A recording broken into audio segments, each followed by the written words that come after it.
موعد وتوقيت مباراة المغرب ضد الرأس الأخضر القادمة في إطار مباراة دولية ودية استعداداً للاستحقاقات المقبلة 2024 والقنوات الناقلة لهذه المباراة.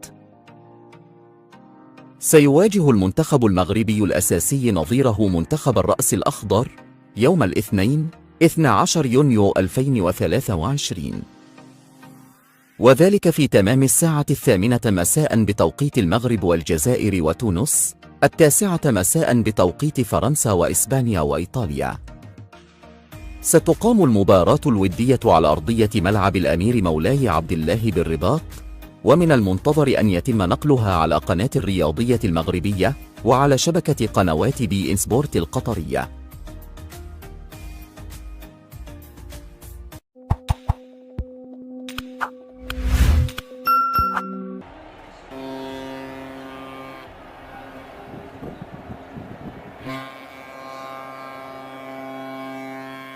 نيمار يقترب سبيناتزولا يغير برو عدل هنالك على الجهه اليمنى توصل مباشره ناحيه اللاعب ديبالا باولو ديبالا رائعه ديبالا خطيره ارضيه جول سبيناتزولا وبونو الرائع والبارع بين اشبيليا من دون جول.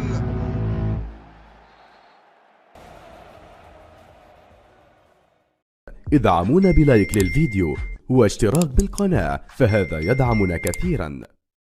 شكرا على المشاهدة. لا تنسى الاعجاب بالفيديو والاشتراك في القناة وتفعيل زر التنبيهات.